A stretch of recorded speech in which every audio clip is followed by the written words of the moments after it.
नमस्कार दोस्तों, डेमोक्रेटिक चरखा में आप सभी का स्वागत है। मैं मनीषा आज बात करूंगी चाइल्ड अब्यूज़ पे। चाइल्ड अब्यूज़ एक ऐसा टॉपिक है जिस पे हमारे देश में चर्चा काफ़ी कम की जाती है, जबकि इसके केसेस डिकेड्स बाय डिकेड्स बढ़ते जा रहे हैं। हर 10 में से 8 बच्चे किसी न किसी प्रकार के चाइल्ड अब्यूज़ से पीड़ित होते हैं। कुछ समय के साथ ओवरकम कर जाते हैं और कुछ नहीं कर पाते। चाइल्ड अब्यूज़ पे जागरूकता की काफ़ी ज़रूरत है। ऐसे बच्चे न केवल मेंटली बल्कि फ़िज़िकली भी काफ़ी वीक होते हैं। उनकी फ़िज़िकल और मेंटल दोनों हेल्थ पे इसका काफ़ी गहरा असर पड़ता है। वो बाकी बच्चों के कंपैरिजन में काफ़ी वीक होते हैं। उनको depression, anxiety, eating disorder, post traumatic disorder, aggression, ऐसी काफ़ी चीज़ों का सामना करना पड़ता है। तो आज हम इन सब मुद्दों पे बात करेंगे और सबसे पहले हम ये बताएंगे कि कौन सी चीज़ें ऐसी हैं जो चाइल्ड अब्यूज़ के अंदर आती है। मतलब ऐसा क्या क्या है जो चाइल्ड अब्यूज़ माना जाता है। अक्सर ऐसा होता है कि पेरेंट्स ये सोचते हैं कि वो जो चीज़ें कर रहे हैं वो अपने बच्चों के बेटरमेंट के लिए कर रहे हैं। उनको बार बार डांटना, उनको बार बार नैप करना उनकी कमियों को लेके, या उनको किसी चीज़ के लिए मारना, ये सारी चीज़ें चाइल्ड अब्यूज़ हो सकती हैं अगर एक लिमिट के बाहर की जाए तो आज हम इन सब मुद्दों पे बात करेंगे। पहले हम आपको ये बता देते हैं कि कौन कौन सी चीज़ें हैं जो चाइल्ड अब्यूज़ के अंदर आती हैं। दूसरा है नेग्लिजेंस यानी कि बच्चे को नेग्लेक्ट करना, उसकी ज़रूरतों को नेग्लेक्ट करना। ये अक्सर हो सकता है कि बच्चों पे पेरेंट्स ध्यान नहीं दे रहे हैं, उनको उतनी अटेंशन नहीं मिल रही है जितनी मिलनी चाहिए, और उनकी नेसेसिटीज़ पूरी नहीं हो रही, एजुकेशनल नेसेसिटी और मेडिकल नेसेसिटी, फूडिंग की नेसेसिटी, क्लोथिंग की नेसेसिटी। तो ये भी एक तरीके के अब्यूज़ में आता है जिससे बच्चों पे काफ़ी असर पड़ता है। और ये चीज़ अक्सर उन बच्चों पे देखी जाती हैं जो कि फ़िज़िकली चैलेंज्ड हो। जो बच्चे फ़िज़िकली चैलेंज्ड होते हैं उनको अक्सर कई घरों में नेग्लेक्ट कर दिया जाता है, उनको उतनी अटेंशन नहीं दी जाती है। तो ये भी एक तरह का चाइल्ड अब्यूज़ है। तीसरा आता है इमोशनली अब्यूज़ करना, बच्चे को डीमोटिवेट करना, उनको कॉन्स्टेंटली इग्नोर करना, उनको टेरराइज करना, उनको ह्यूमिलेट करना लोगों के सामने, उनको डाउन देखना, मतलब कि तुमसे ये नहीं हो पाएगा, तुम ये नहीं कर सकते, उनको हमेशा उनकी परफॉर्मेंस को लेकर नाक करना। ये सारी चीज़ें भी चाइल्ड अब्यूज़ में आती है। एक तरीके के इमोशनल अब्यूज़ है ये, और इससे बच्चों पे काफ़ी, उसकी मानसिकता पे काफ़ी असर पड़ता है। अगर आप बच्चे को कंटिन्यूसली नैग कर रहे हैं, उनको कंटिन्यूसली इग्नोर कर रहे हैं, उनको नीचा दिखा रहे हैं, तो ये चीज़ मानसिक तौर पे बच्चों पे काफ़ी असर डालती है, जो कि काफ़ी लॉन्ग टर्म में रह जाता है बच्चों के साथ। और अगर इसको सही टाइम पे ट्रीट ना किया जाए तो ऐसे बच्चे काफ़ी अग्रेसिव हो जाते हैं, उनका नेचर काफ़ी अजीब अलग हो जाता है बाकी बच्चों से। नॉर्मली वो आइसोलेट हो जाते हैं, वो थोड़े से एग्रेसिव हो जाते हैं, ये चीज़ें होती हैं। चौथा यानी कि सेक्सुअल अब्यूज़, जिसके केसेस इंडिया में काफ़ी ज़्यादा बढ़ रहे हैं। 2018 की एक रिपोर्ट, उसके अनुसार NCRB के सर्वे में ये पाया गया कि इंडिया में हर दिन 109 बच्चे सेक्सुअली अब्यूज़ होते हैं। ये 2018 की रिपोर्ट है और इसके केसेस काफ़ी ज़्यादा बढ़ते जा रहे हैं रैपिडली। इससे बच्चों की मानसिकता और उनके फिज़िकल हेल्थ पे काफ़ी असर पड़ता है। ये बच्चों को ट्रॉमेटाइज कर देते हैं एक लॉन्ग टर्म के लिए। It's a kind of bad touch और अनअप्रोप्रिएटली बच्चे को अनकंफर्टेबल फील कराना, उसको सेक्सुअली कुछ दिखाना, उसको उसके प्राइवेट पार्ट्स पे उसको टच करना, ये सारी चीज़ें सेक्सुअल अब्यूज़ में आती हैं। और सेक्सुअल अब्यूज़ के मोस्ट ऑफ द केसेस में ये देखा जाता है कि जिसने ये किया, जो अक्यूज्ड है, वो कोई करीबी होता है, रिलेटिव, या फिर स्कूल में भी आजकल केसेस आ रहे हैं, जैसे कि कोई पियोन हो गया, टीचर हो गया, ये चीज़ें हो रही है। ऐसे बच्चे काफ़ी ज़्यादा लॉन्ग टर्म के लिए फिज़िकल और मेंटल पेन में आ जाते हैं, ट्रॉमेटाइज हो जाते हैं। आज हम इन सारे सवालों पे बात करेंगे हमारी साइकाइट्रिस्ट डॉक्टर नाज़िया से। वो हमें इस सारे मुद्दे पे, इस सारे चीज़ों में कि कैसे कैसे सिम्टम्स होते हैं बच्चों के, उनसे हम उनको हम कैसे बेटर फील करा सकते हैं, उनको कैसे उस ट्रॉमा से बाहर निकाला जा सकता है, इन सारे मुद्दों पे आज हम बात करेंगे। आज वो हैं हमारे साथ, आइए चलिए उनसे बात करते हैं। आज हमारे साथ मौजूद है नाजिया रजा, जो कि पटना की जानी मानी काउंसलिंग साइकोलॉजिस्ट है। उन्होंने ग्रास रूट लेवल पे एडिक्टेड चिल्ड्रंस के साथ काम किया है, उनको काउंसलिंग दी है। नाजिया मैम, आपका बहुत बहुत स्वागत है हमारे शो में। और आज हमारे साथ मौजूद है चेल्सी, जो कि मेरी को होस्ट है। चेल्सी, इसके बाद से आप कंटिन्यू कीजिए। Okay, thank you Manisha introduction के लिए। नाजिया मैम, आपका स्वागत है डेमोक्रेटिक चरखा के इस पॉडकास्ट पे। तो जैसा कि मनीषा ने इंट्रोड्यूस किया कि आज हम लोग चाइल्ड अब्यूज़ के बारे में बात करने वाले हैं, तो सीधे मुद्दे पे आते हुए, बिकॉज जब हम लोग बारे में बात करते हैं या फिर जब चाइल्ड अब्यूज़ के बारे में भी बात करते हैं, हमारी एक बेसिक अंडरस्टैंडिंग अब्यूज़ को लेके क्या है अब्यूज़।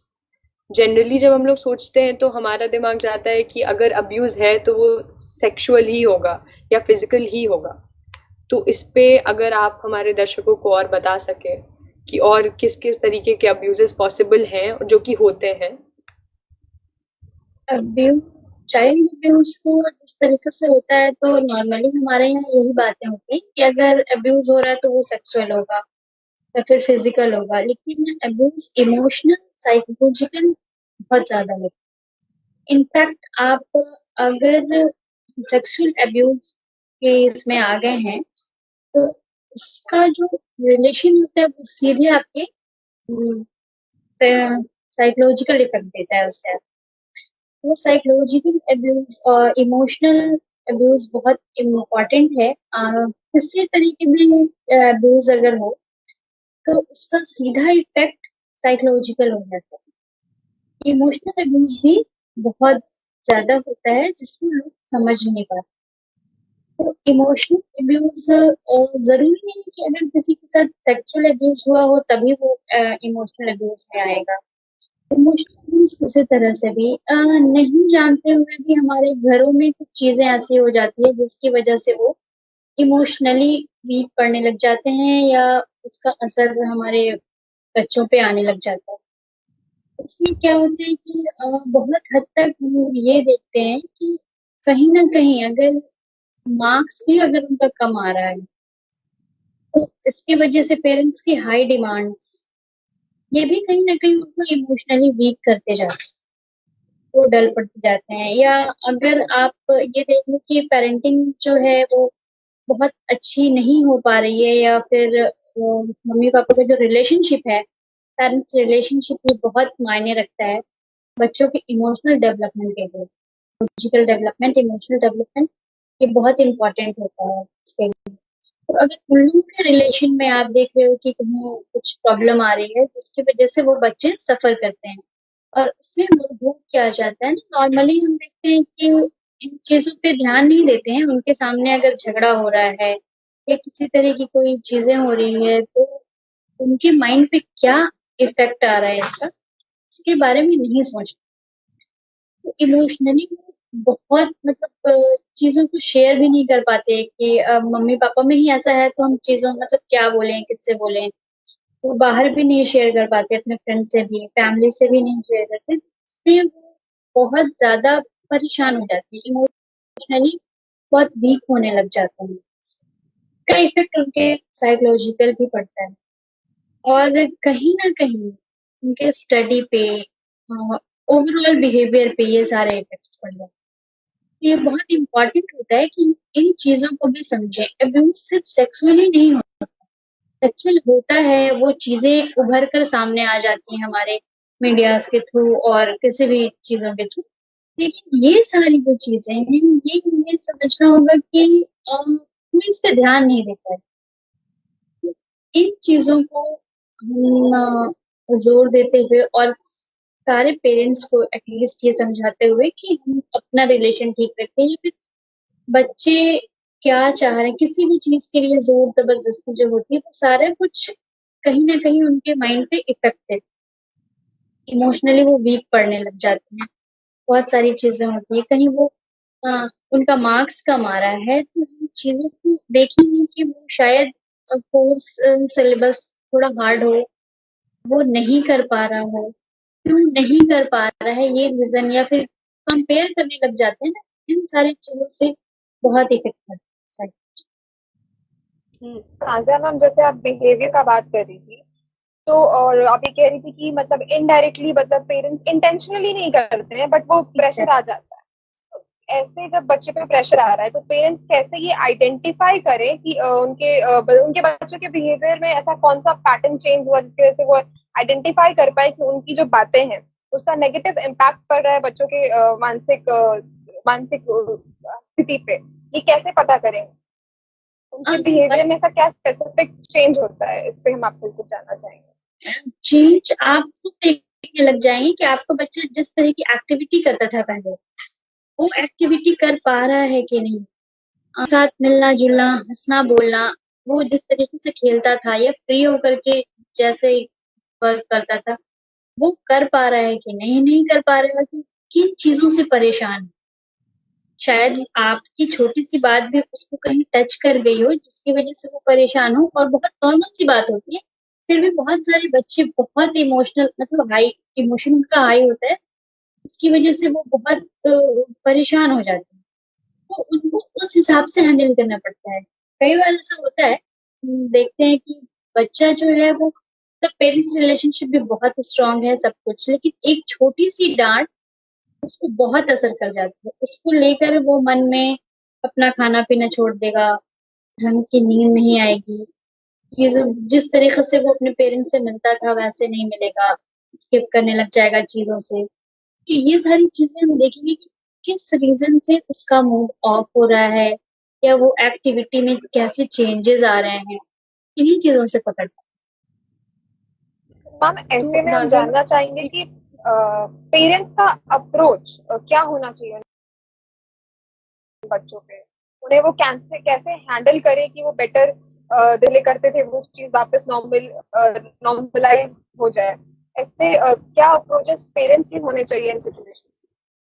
और मैम, मनीषा की बात को ऐड करते हुए ये जानना चाहते हैं कि जो एक इम्पोर्टेंस ऑफ कम्युनिकेशन होता है वो एक बच्चे और एक पेरेंट के रिलेशन में क्या होता है, बिकॉज पेरेंट अल्टीमेटली वो एक प्राइमरी केयर गिवर होता है उस बच्चे का, और वो बच्चा वल्नरेबल ही होता है इमोशनली फिजिकली। पेरेंट्स रिस्पॉन्सिबल होते हैं उसका ख्याल रखने के लिए जब तक वो खुद से इंडिपेंडेंट नहीं हो पाता है। तो इस सिचुएशन में कम्युनिकेशन कितना बड़ा रोल प्ले करता है, बिकॉज हम लोग जिस तरह की अभी जो हमारी सोसाइटी है, हम लोग कम्युनिकेशन पे शायद उतना विश्वास नहीं करते हैं। तो आप इस पे क्या कहना चाहती हैं? कम्युनिकेशन का रोल बहुत बड़ा होता है। कम्युनिकेशन गैप की वजह से आप देख सकते हो कि अच्छी रिश्ता भी लूज पड़ने लग जाता है। मतलब अगर आपको कोई परेशानी है और आप अपने बच्चों से बात कर रहे हो या किसी से भी नॉर्मली आप जनरल बात भी कर रहे हो किसी के साथ भी, अगर आपका कम्युनिकेशन किसी भी तरीके सॉल्व हो जाती है, सॉर्ट आउट हो जाती है बहुत इजीली। लेकिन कम्युनिकेशन गैप की वजह से चीजें बढ़ती जाती हैं, आप कुछ और सोचोगे। ऑब्वियसली सबके थॉट्स अलग अलग ही होते हैं, थिंकिंग अलग होती है, आप उसी चीजों के बारे में कुछ और सोच रहे हो, मे बी आप दूसरा पर्सन कुछ और सोच रहा है। और अगर आपके बीच कम्युनिकेशन गैप नहीं है तो आप अपनी राय रखोगे, वो अपनी राय, चीजें होंगी वो सामने आएंगी, सॉर्ट आउट हो जाएंगी, इजीली सॉल्व हो जाएंगी। इसी तरीके से बच्चे से भी होता है कि एटलीस्ट हमें ये ध्यान देना चाहिए कि मेरा बच्चा है, तो हम उससे चीजें शेयर करना सीखें, उसको उसकी जो परेशानियां है वो सारा कुछ शेयर करना सिखाएं। ये बहुत इम्पोर्टेंट है। अगर वो आपसे अपनी सारी चीजें शेयर करेगा, अगर आपसे भी उससे प्रॉब्लम है तो वो कहीं ना कहीं बोल देगा। अगर पेरेंट्स से भी प्रॉब्लम है तो वो इन चीजों को बताएगा कि हाँ मुझे ये चीज बुरी लगी। लेकिन अगर इसमें एक बहुत इंटरेस्टिंग बात बोलना चाहते हैं कि ऐसा होता है ना कि दो चीज हो जाती है जब आप एक बच्चा एक पेरेंट से मान लीजिए कम्युनिकेट करने की कोशिश कर रहा है पर कर नहीं पा रहा है। क्यों नहीं कर पा रहा है? अगर मान लीजिए हम लोग एक सेक्सुअल अब्यूज के लेवल पे देखें, सेक्सुअल अब्यूज के लेवल पे हम लोग देखते हैं बहुत टेंडेंसी होती है कि कोई जानने पहचानने वाला आदमी या औरत या जो भी जेंडर का इंसान है वो इनिशिएट करता है, बिकॉज एक वो बच्चे को एक वल्नरेबल प्लेस में पा जाता है या फिर उसके पास पेरेंट्स का भी है, एक ट्रस्ट है, तो वो बच्चे को उस मोमेंट में एक्सप्लॉइट कर सकता है। तो अगर मान लीजिए कि वो बच्चा ऐसे अपने पेरेंट्स को जाके अप्रोच करता है और वो कहता है कि ऐसे ऐसे हो रहा है, पेरेंट्स का ऐसा भी रिस्पॉन्स बहुत कॉमन है मैम, जब वो कहते हैं कि नहीं ऐसा कैसे हो सकता है, ये हमारे इतने करीबी हैं, ये हमारे इतने ट्रस्ट वर्दी आदमी हैं, तुम ही झूठ बोल रहे हो। तो ये एक सेक्सुअल अब्यूज के लेवल पे हम ऐसा नोटिस करते हैं। और इमोशनल अब्यूज पे बिकॉज पेरेंट भी एक इंसान ही है और वो बच्चा भी एक इंसान है, सब दोनों अपने तरीके से कोप अप करने की कोशिश कर रहे हैं। तो बहुत बारी ऐसा होता है कि जब हम लोग एक प्रॉब्लम लेके जाए तो वो पेरेंट का ऐसा भी रिस्पॉन्स होता है कि उस क्रिटिसिज्म को कंस्ट्रक्टिवली देखने की जगह वो लोग पर्सनली ले सकते हैं और वो लोग डिनाइल में भी जा सकते हैं कि नहीं हमारी गलती नहीं है, हमारी मे बी शादी मे बी उनकी मैरिज ही डिसफंक्शन है, तो वो लोग पर्सनली जाके कह सकते हैं कि नहीं हम लोग के मैरिज में कोई दिक्कत नहीं है। तो फिर वो इशू कभी रिजॉल्व ही नहीं होगा। तो हम लोग ये पर्सनल बाउंड्रीज, ये जो हम लोग का एक ह्यूमन बायसेस अगर कह ले एक तरीके से है, इसके आगे कैसे उठना है? ये जो चीजें हैं, हमारी जो बाउंड्रीज है, इससे ऊपर हम तभी उठ पाएंगे जब हम चीजों को समझना शुरू करें। एटलीस्ट हम ये समझेंगे कि कितने भी मेरे रिलेटिव है या फिर मतलब दूर के रिलेटिव हो, बहुत नजदीक के रिलेटिव हो, मेरी फैमिली मेंबर्स हो, इनफैक्ट मेरे घर में ही रहते हो, फिर भी अगर मेरा बच्चा किसी के बारे में भी कुछ बोल रहा है तो उस पे भी एटलीस्ट एक बार बिलीव करेंगे। ठीक? हम अगर बच्चे के सामने ये शो कर देते हैं कि नहीं ऐसा हो ही नहीं सकता, तुम गलत बोल रहे हो, ये भी तो उसके अंदर क्या आने लगता है कि मतलब हम अपनी चीजें शेयर कर रहे हैं और मुझे ही गलत ठहराया जा रहा है। तो यहाँ भी कहीं ना कहीं वो इमोशनल अब्यूज मतलब वो इमोशनली हराश होने लग जाए, आपकी तरफ से भी इमोशनली हराश होने लग जाए। ये चीजें हम मुझे देखना पड़ेगा कि एटलीस्ट हम लोग उन पे बिलीव करें और हमारी फैमिली एक तरफ है, रिलेशन एक तरफ है, लेकिन अगर हमारे प्यारे तो एटलीस्ट एक बार उनको समझें, चीजों को देखें और उस पर भरोसा करना शुरू करें। अचानक से आपको ये कुछ पता नहीं चलेगा, आपको धीरे धीरे उस पर देखना पड़ेगा, लगना पड़ेगा कि हाँ अगर मेरा बच्चा ऐसा बोल रहा है वो सही बात है या नहीं है। उन चीजों को आपको एक्सेप्ट करना सीखना पड़ेगा। हमारे यहाँ बहुत ज्यादा यही होता है कि एक्सेप्टेंस नहीं है कि नहीं मेरी वो फैमिली ऐसा नहीं कर सकती, मेरा भाई मेरा रिलेटिव जो भी, तो एक्सेप्टेंस नहीं है, जिसकी वजह से हमारे बच्चे जो हैं वो सफर होते हैं। इन चीजों से ऊपर उठना पड़ेगा, अपनी थिंकिंग एटलीस्ट ये सोचना पड़ेगा कि हाँ अगर वो बोल रहा है तो कुछ चीजें होंगी, हम एक बार चेकआउट कर लें। अगर चीजें सच में वैसी हैं तो उनसे अपने बच्चे को बचाएं, नहीं है बच्चे अगर किसी फैमिली में हैं जैसे उनको किसी भी तरह की चीजें सिखाई जाती हैं तो उनको शायद डाउट में है, उसका डाउट क्लियर करें इजीली, ऐसे ही हो। मैम इसमें एक चीज हम लोग जब इस पे रिसर्च करते तो पता चला कि हर मतलब हर जो ये हर तरह का जो चाइल्ड अब्यूज है इसमें साइकोलॉजिकल इम्पैक्ट हर बच्चे पे डिफरेंटली पड़ता है। सेक्सुअल अब्यूज वाले पे डिफरेंट पड़ता है और मतलब फिजिकल अब्यूज वाले पे डिफरेंटली पड़ता है और इंडिविजुअली भी बच्चा कैसा है उसके मेंटल ग्रोथ के हिसाब से वो डिफरेंटली रिएक्ट करता है इस पे। तो मैं जानना चाहूंगी कि साइकोलॉजिकल इम्पैक्ट क्या क्या पड़ सकता है एक बच्चे पे अगर वो किसी भी तरीके के चाइल्ड अब्यूज से गुजर रहा हो। तो साइकोलॉजिकल इफेक्ट मतलब ये है कि उसकी चीजों को मतलब जो वो ग्रो कर रहा है उसकी ग्रोइंग पीरियड पे एक तरीके से बैन लगा देता है। मतलब वो जो चीजें हैं जिस तरीके से वो बढ़ रहा है उसमें वो कमी लाने लग जाता है बहुत ज्यादा। और बच्चे में सबसे पहले क्या किन चीजें से ये होने लग जाती है कि वो सोशली बहुत लोगों से दूर होने लग जाते हैं। ये बहुत बड़ी चीज होती है कि वो सोशली दूर होने लग जाएगा। स्टडी पे बहुत सारी इफेक्ट आ जाएंगे। अगर वो क्लास में अच्छा कर रहा है, ये बहुत बड़ा एक साइन होता है कि आपका बच्चा अचानक से उसके मार्क्स डिटोरिएट होने लग जाएं। तो ये बहुत बड़ा साइन होता है कि आप इसे देखें कि क्या रीजन है। रीजन में भी कई बार पेरेंट्स बोलते हैं बच्चा स्कूल नहीं जाना चाह रहा है, तो इस वजह से क्योंकि उसको स्कूल जाने का मन नहीं करता है, घर में कहीं नहीं। आप चीजों को देखें, समझने की कोशिश करें क्यों, उसके पीछे साइकोलॉजिकल क्या उसके पीछे का आप हर चीज का रीजन जानें। आप रीजन जानेंगे और बच्चों के माइंड पे, उनके स्टडी पे, उनके जो जैसे अगर वो कुछ खेलते हैं, प्ले करते हैं, स्पोर्ट्समैन, जो भी सारे हर चीजें उनकी सफर करने लग जाती हैं इन सारे चीजों से। जैसे वो सफर होने लग जाते हैं, उनका हेल्थ भी मतलब उस तरीके से नहीं रह पाएगा। वो खाना कम खाने लगेंगे, उनकी नींद कम हो जाएगी, तो वो बहुत किसी भी तरह की साइकोलॉजिकल डिसऑर्डर में आने लग जाएंगे।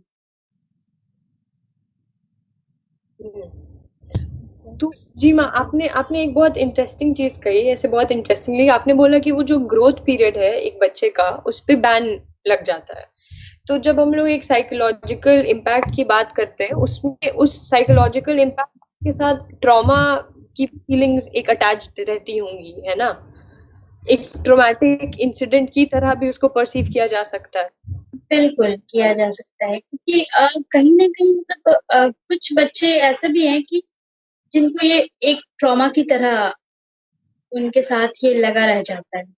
चीजें वो मतलब उस हादसे से निकलने के लिए फिर पेरेंट्स को बहुत मेहनत करनी पड़ जाती है।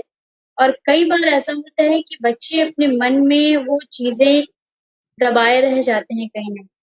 उस ट्रॉमा जो उनके साथ होता है, उस ट्रॉमा से निकलने के लिए उनको काफी मेहनत करना पड़ता है। और वो बच्चे जो हैं उससे निकलना चाहेंगे भी नहीं, क्योंकि वो मतलब उन चीजों के बारे में बात करना नहीं चाहेंगे, उन चीजों के बारे में सुनना नहीं चाहेंगे। इसमें आप पेरेंट्स का बहुत बड़ा रोल होता है। पेरेंटिंग बहुत बड़ा रोल कर पाता है उनको उस ट्रॉमा से बाहर निकालने के लिए। या फिर साइकोलॉजिस्ट के पास जाएं या फिर किसी भी काउंसलर से मिलें, ये सारा रोल बहुत इम्पोर्टेंट हो जाता है किसी भी बच्चे को इन ट्रॉमा से निकालें।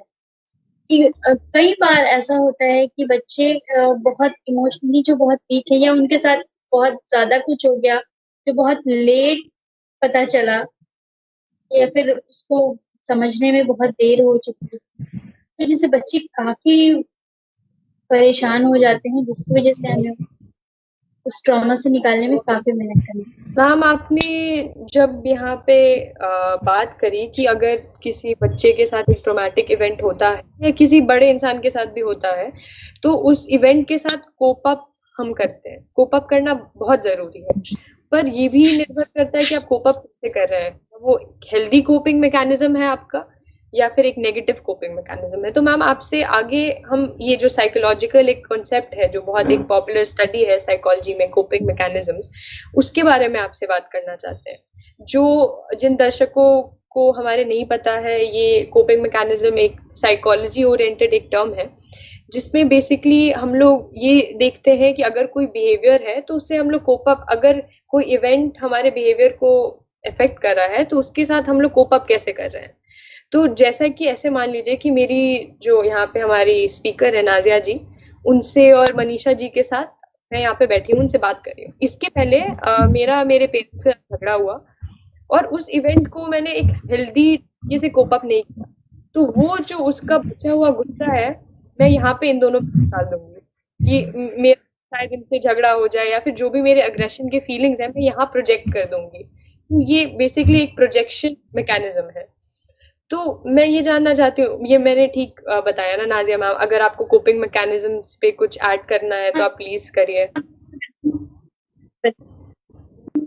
तो बिल्कुल सही बताया आपने कि चीजें जो है अब वो कहीं ना कहीं इफेक्ट देंगी। अगर आपका झगड़ा किसी से हुआ है और आप यहाँ आ रहे हो, उससे नहीं कर पाए हो, तो उसका इफेक्ट कहीं ना कहीं आपके दूसरे रिलेशनशिप पे जाएगा। या फिर आपके किसी भी काम में आप पढ़ाई भी कर रहे हो तो माइंड में वो चीजें बार बार ट्रिगर करेंगी। और अगर आप खाना भी खाओगे तो आप चीजों को एंजॉय नहीं कर पाओगे, परेशान रहेंगे, कहीं ना कहीं ट्रिगर होता है। तो कोई पार्ट होता है साइकोलॉजी। वैसे सबके लिए किसी भी चीजों से कोप करना बहुत जरूरी मैम, तो इसी इसी के संदर्भ में आपसे पूछना चाहते हैं कि जो एक बच्चा है जो एक अब्यूसिव इवेंट को गुजर रहा है, जब उसका वो पीरियड खत्म हो गया है। अब्यूज का, आवाज नहीं आ पा रही है। हाँ, वो आवाज कहना एक्चुअली नहीं आ पा रही है, नेटवर्क माइक इशू है, इसलिए शायद आवाज नहीं आ पा रही है चलती नम की। तो मैं आपसे उनका वो क्वेश्चन पूछना चाहती हूँ।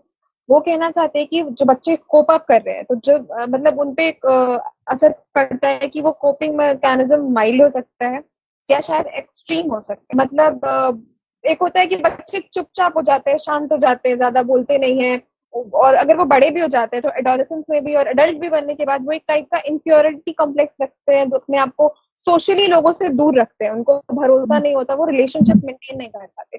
दूसरी तरफ अगर वो एक्सट्रीम हो गया तो ऐसा हम लोग अभी रिसर्च करते टाइम हम लोगों ने ये कहीं पे स्टडी में पाया कि ऐसा लिखा हुआ था कि जो बच्चे सेक्सुअली अब्यूज हैं या फिजिकली अब्यूज है, बहुत ज्यादा फिजिकली अब्यूज वाला टर्म था, तो उनका चांसेस ज्यादा है कि वो कहीं से क्राइम कमिट कर सकते हैं। तो इस पर हम आपसे जानना चाहते हैं इतना इसका कितना चांसेस है और इसको कैसे कम किया जा सकता है माइल्ड में, और कैसे बच्चों को या सबको नॉर्मलाइज किया जा सकता है इस सिचुएशन में। मतलब कोपिंग मैकेनिज्म किस तरीके से वर्क करता है, और एक एज अ पर्सन या फिर as a parent, as a teacher, कैसे हेल्प किया जाए इस कोपिंग मैकेनिज्म में उस बच्चे का जिसके साथ अब्यूज हुआ है। मैम आप सुन पा रही है मुझे? कोप करना इस जैसा आप जैसा कि आपने अभी बताया कि आपने रिसर्च किया है कि चीजें अगर कोप अप नहीं की जाए तो और आगे बढ़ जाती हैं या क्रिमिनल मेंटालिटी हो जाती है या जो कुछ भी, तो ये सारी चीजें बहुत हद तक होती हैं।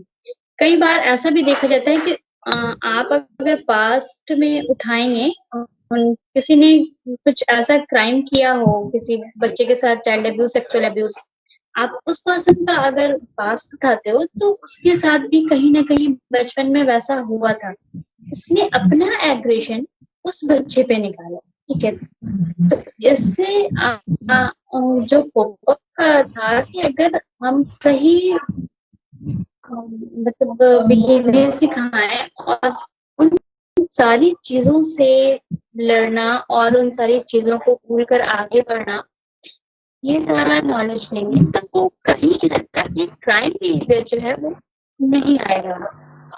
और जो इस तरीके से क्रिमिनल बिहेवियर आ जाते हैं या किसी भी चीजों को लेकर के अगर कोप अप नहीं किया तो अंदर में उसका जो गुस्सा है किसी चीजों पर निकलता है किसी भी हद तक, तो उसमें होता है कि पेरेंट्स का भी बहुत हद तक रोल है कि उस बच्चे को जिस तरीके से उसकी नॉर्मल लाइफ में वापस लेके, अगर वो वापस इजीली अपनी नॉर्मल लाइफ लीड करने लगा जैसा वो पहले करता था, क्योंकि अगर बच्चे के मन में कोई चीज है तो डेफिनेटली कोई इफेक्ट पड़ेगा उसकी पहले की एक्टिविटी और बाद की एक्टिविटी पे।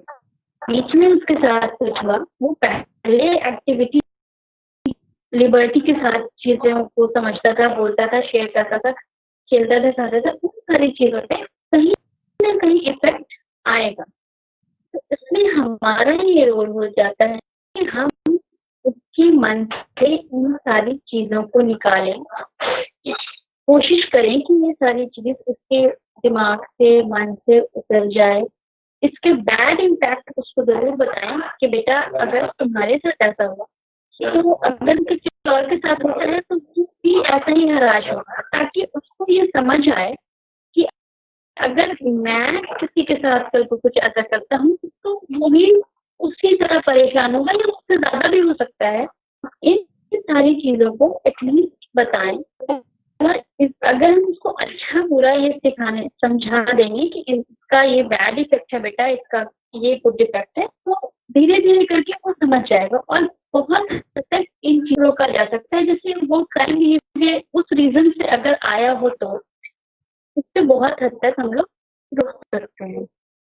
एज अ टीचर अगर आप क्लास में हर चीजों की किसी भी चीज का पॉजिटिव नेगेटिव पार्ट होता है, अगर आप उसको क्लियर कर रहे हो और उस बच्चे को उससे परेशानी से अगर टीचर को भी पता हो, आप उसको निकलने की कोशिश कर रहे हो, या नहीं भी पता हो तो नॉर्मली जैसे क्लासेस में आप गुड और बैड चीज सिखाते हो, उनको चीजों को बताते हो कि कभी रेयर आपके साथ कुछ ऐसा हुआ तो आप ऐसे करो, इससे ऐसे निकलो, ये सही है ये गलत है, तो ये सारी चीजें बहुत हेल्प करती हैं।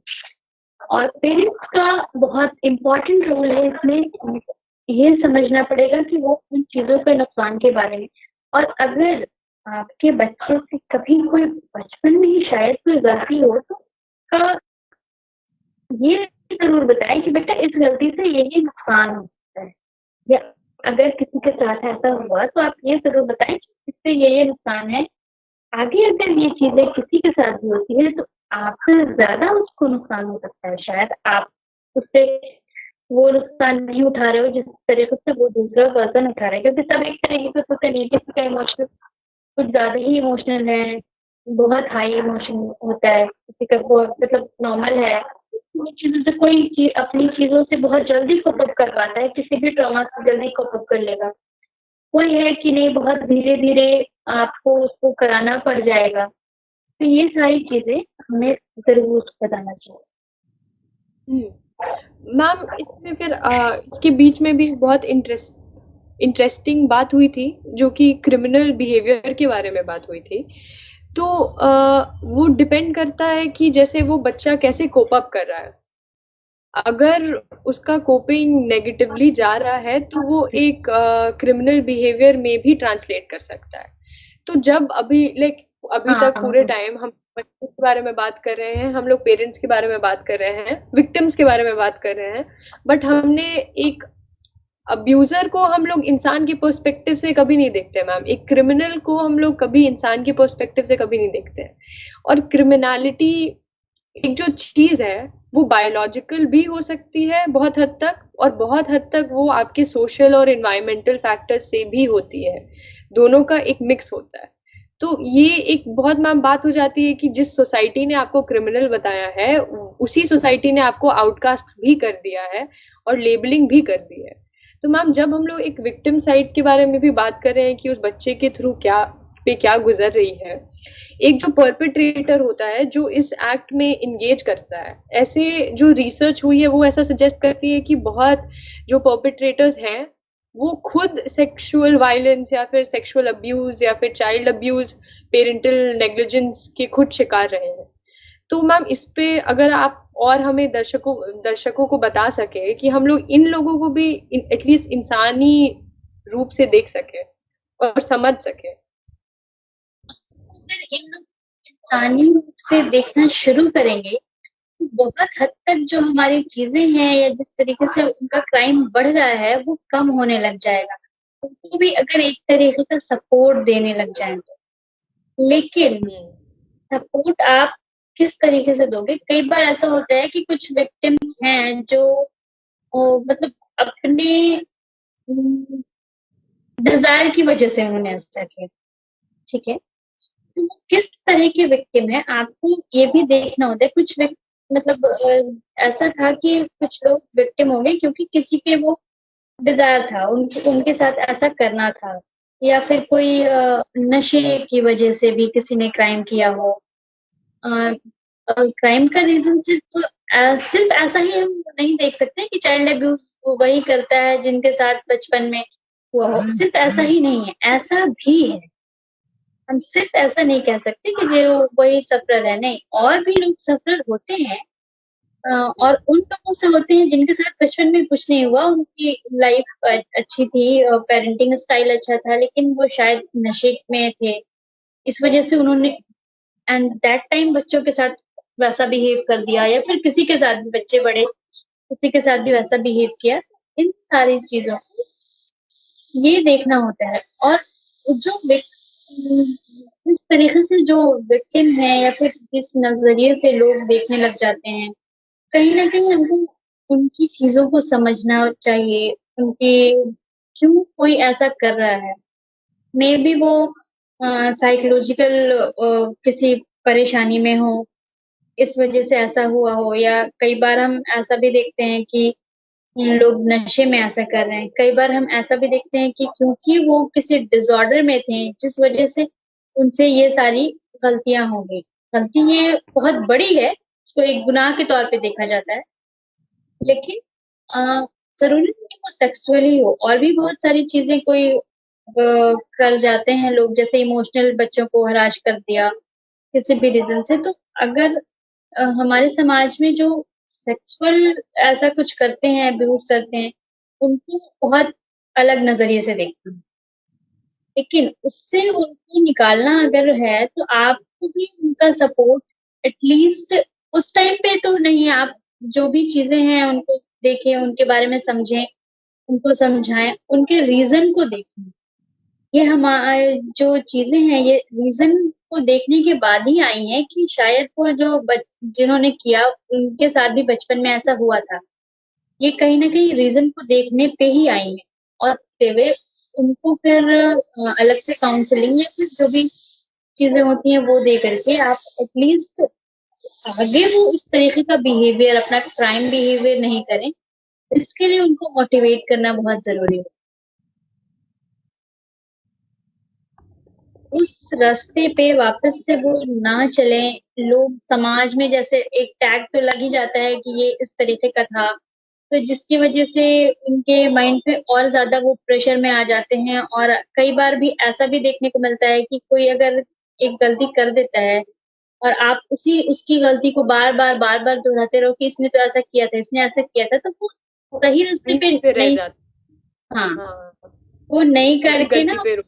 वापस उसी गलती पे रुक जाते हैं, या उससे बड़ी करने लग जाते हैं कि मुझ पे तो टैग है, क्या फ़र्क पड़ता है, हाँ, मैं तो कर ही सकता हूँ। अब आप अक्सर मैं थोड़ा देखोगे और कि भी हाँ, आप अक्सर देखोगे कि बहुत सारे क्रिमिनल्स जो लॉकअप में भी होते हैं, उन लोगों का क्या है कि मैं तो लॉकअप में ही हूँ ना, अब तो है ही यहाँ, काटना ही है, तो और कर लेते हैं। कर लेते हैं। तो इस वजह से इस बिहेवियर को, इस सोच को उनके अंदर से निकालने के लिए कई बार आप देख भी रहे होंगे कि बहुत सारे लॉकअप में भी काउंसलर्स को रखा जा रहा है कि एटलीस्ट उनकी काउंसलिंग करो, कि जो गलतियाँ हो गई उसको वहीं पे, मतलब पनिशमेंट के साथ-साथ उनको एक सही इंसान बनाने की भी कोशिश की जा रही है।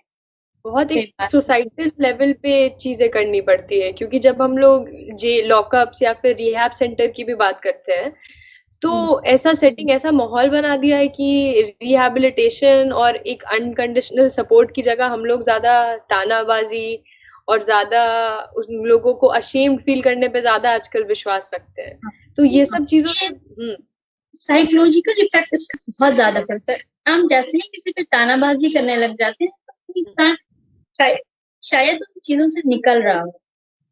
लेकिन क्योंकि उसको हर तरफ से उसी चीज़ों के बारे में सुनने को मिल रहा है, वही तानाबाज़ी मिल रही है, तो कहीं न कहीं वो कोप अप नहीं कर पाएगा, और कोप अप नहीं कर पाएगा तो वो चीज़ें उसके अंदर रहेंगी। उसकी वज़ह से शायद वो और चिड़चिड़ापन बढ़ जाए, या सोशली उससे लगे कि नहीं, अब तो लोग मुझे क्रिमिनल समझते ही हैं, ऐसा समझते हैं, तो मैं क्यों ना और लोगों की ज़िंदगी बर्बाद कर दूँ। मैं और ऐसा बन जाऊँ, मुझे तो ऐसा करना ही है।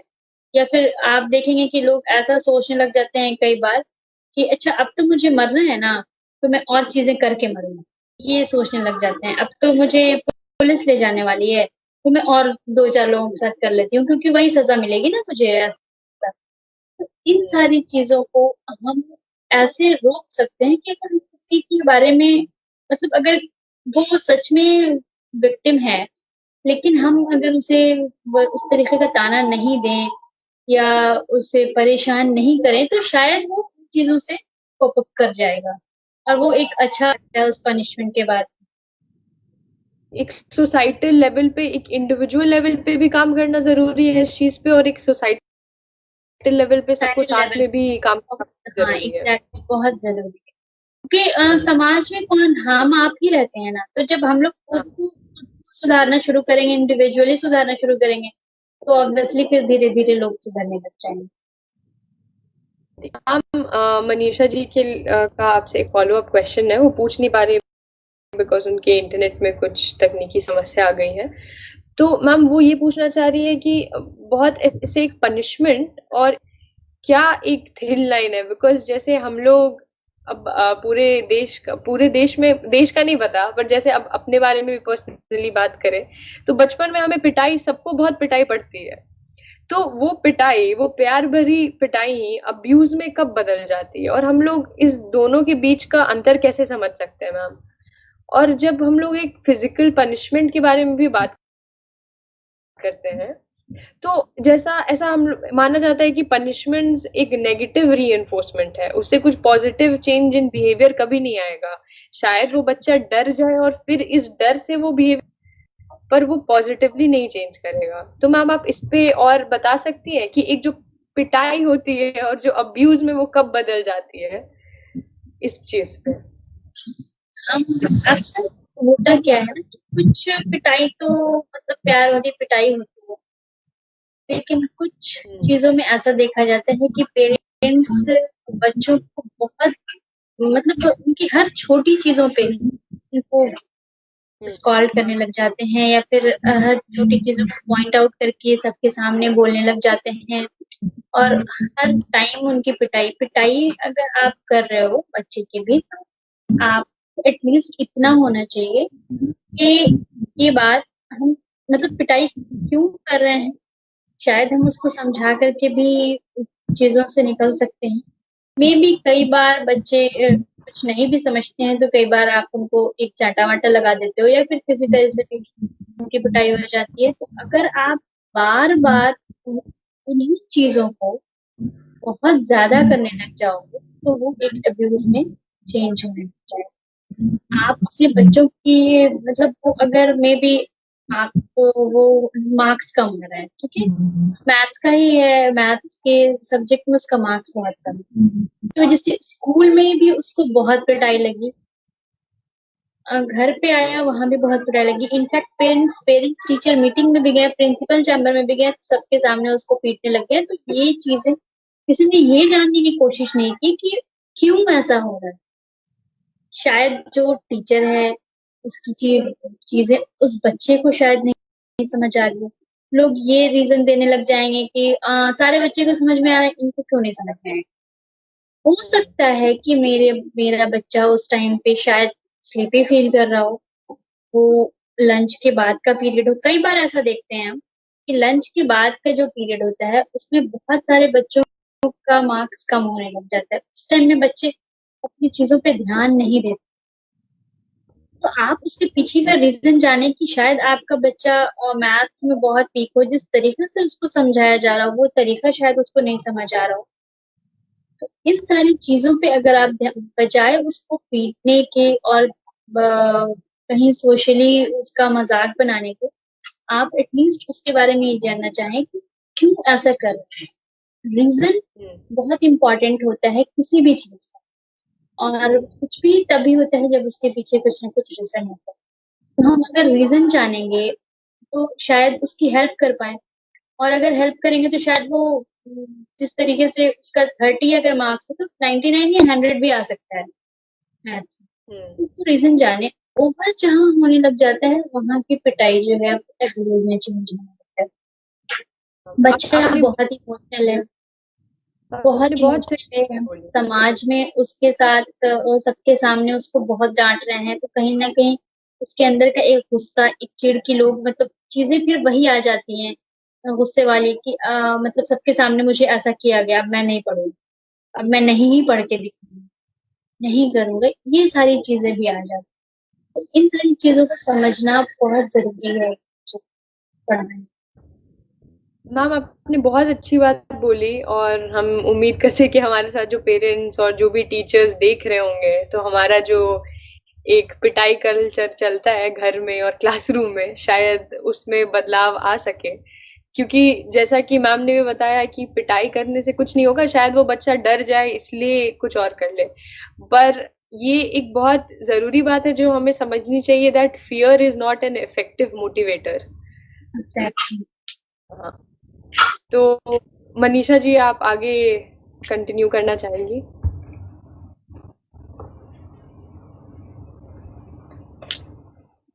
मैम, आप जो बात करी थी सेक्सुअल अब्यूज के बारे में, तो ये हमेशा जिन छोटे बच्चों के साथ होता है जो प्राइमरीज में है या फिर बहुत ही छोटे हैं जो भी शायद स्कूल जाना शुरू भी ना किया हो, उनको गुड टच और बैड टच कैसे समझाया जाए, कैसे उनको अप्रोच किया जाए, और ये गुड टच और बैड टच को कैसे स्कूल के सिलेबस में ऐड किया जाए इनिशियल टाइमिंग में, ताकि बच्चों को समझ में आए कि कब उनके साथ गलत हो रहा है। क्योंकि देयर आर सम चिल्ड्रन जो बहुत ज्यादा ओपन होते हैं, तो उनके साथ कुछ गलत होता है तो तुरंत बताते हैं, बट कुछ बच्चे होते हैं शांत होते हैं, तो वो कैसे इन चीज को समझ पाए और कैसे पेरेंट्स और टीचर्स उनको ये चीज सिखा पाए कि कहाँ पे उनके साथ गलत टच हो रहा है और कहाँ पे अनअप्रोप्रिएट टच हो रहा है। ये मैं चाहूंगी कि आप एक बार हमारी ऑडियंस और जितने भी पेरेंट्स हैं उनको ये बात समझाएं।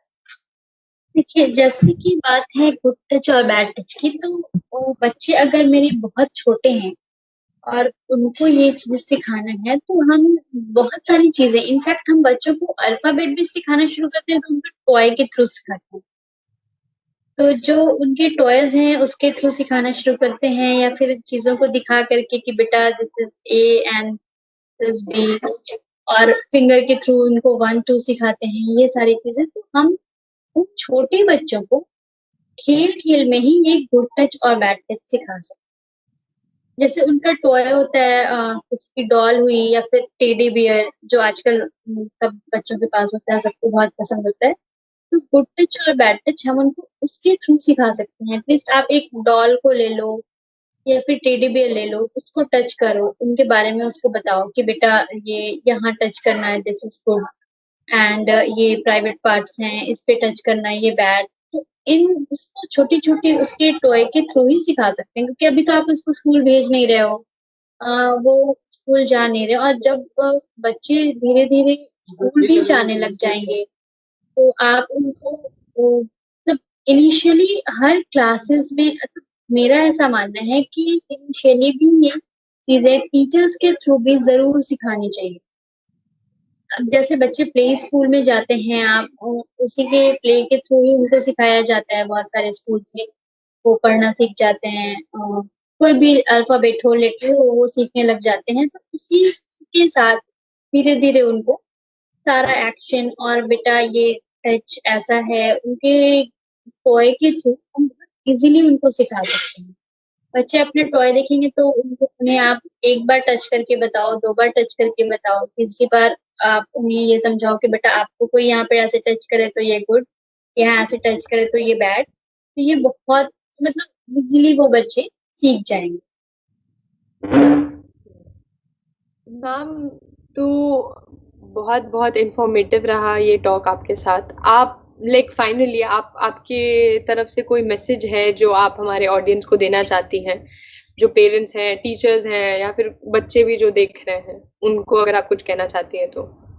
मैसेज मेरी तरफ से ये है कि अगर किसी भी जगह आप अपने बच्चों को देख रहे हो कि ये बहुत आगे था, धीरे धीरे पीछे हो रहा है, तो बजाय उसको कहीं पनिश करने के या किसी के सामने उसको नीचा दिखाने के, आप उसके पीछे का रीजन जानो।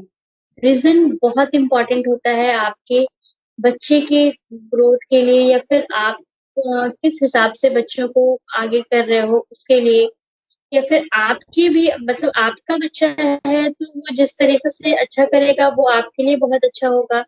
तो आप उसके पीछे का रीजन जरूर जाने। अगर आपके बच्चे के खेल में कमी आती है, नींद में कमी आती है, उसके मार्क्स में कमी आती है, कई बार ऐसे भी होते हैं कि सिलेबस उस पे बहुत हार्ड पड़ रहा है, वो नहीं समझ पा रहा है, तो इन सारी चीजों का रीजन जानने की कोशिश करें, बजाय कि उसको पनिश करें। पनिशमेंट बहुत हद तक है, देते हैं, एक लेवल तक ही देना चाहिए, लेकिन पहले आपको रीजन जरूर जानना चाहिए। तो मेरी सारे व्यूअर्स से यही है गुजारिश कि किसी भी तरह की परेशानी आप अपने बच्चे में, जैसे ही कुछ भी फील करने लगो कि ये अलग है, ये चेंज हो रहा है, या यहाँ से इसमें कमी आ रही है, उसका रीजन जरूर जानना चाहो, और एक फ्रेंडली नेचर जरूर अपने पेरेंट्स बच्चे के साथ बने।